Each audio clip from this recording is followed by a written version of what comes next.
త్రివిక్రమ పాండియన్ చరిత్ర.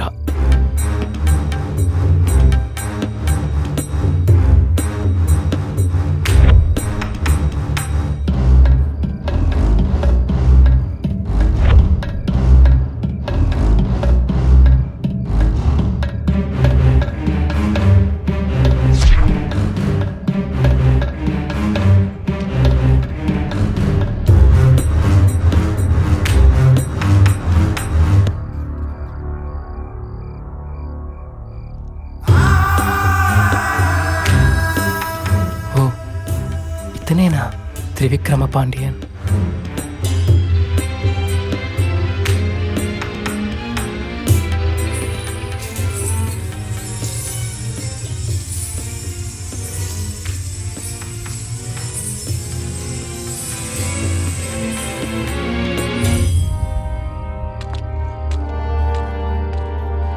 నీకెవరిని ఎదురుపడ్డారా? కింద ఒకడు పడ్డాడు, ఇక్కడ నువ్వు, నీ వెనకాల వాడు. సరే సరే, ముందు ఇక్కడి నుంచి పద. అబ్బో,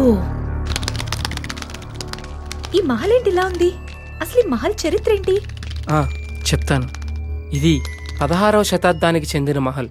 ఇక్కడ త్రివిక్రమ పాండ్యన్ అనే మహారాజు ఉండేవాడు. దానికి ఈ మహల్ అంటే చాలా ఇష్టం. ఆ రాజు ఎంతో ప్రేమతో దీన్ని నిర్మించుకొని పరిపాలిస్తుండేవాడు. అతడు బుద్ధిమంతుడు, గుణవంతుడు. తన సహాయం కోరి వచ్చిన వారికి ఆపద్బాంధవుడు. వీరుడైన త్రివిక్రమన్ యుద్ధంలో అడుగు పెడితే గెలుపు తనవైతే. అలాంటి రాజుకున్న ఒకే ఒక్క దుర్గుణం అహంకారం. ఆ రాజుకి ఒక తమ్ముడుండేవాడు. అన్ని కథల్లోలాగే ఈ కథలో కూడా ఆ రాజు సింహాసనంపై తన తమ్ముడి కన్ను పడింది.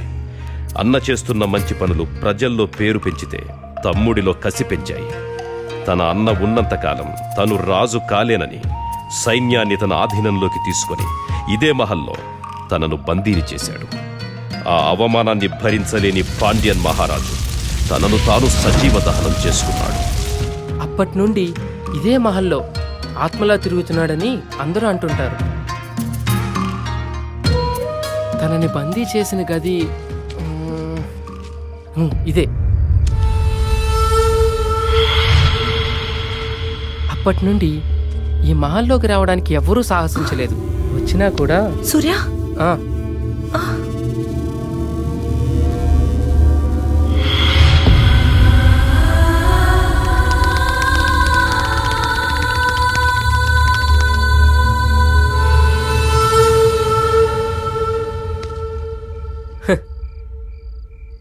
ఏమయ్యా రాజు, మళ్ళీ ఇక్కడికే తీసుకొచ్చావా?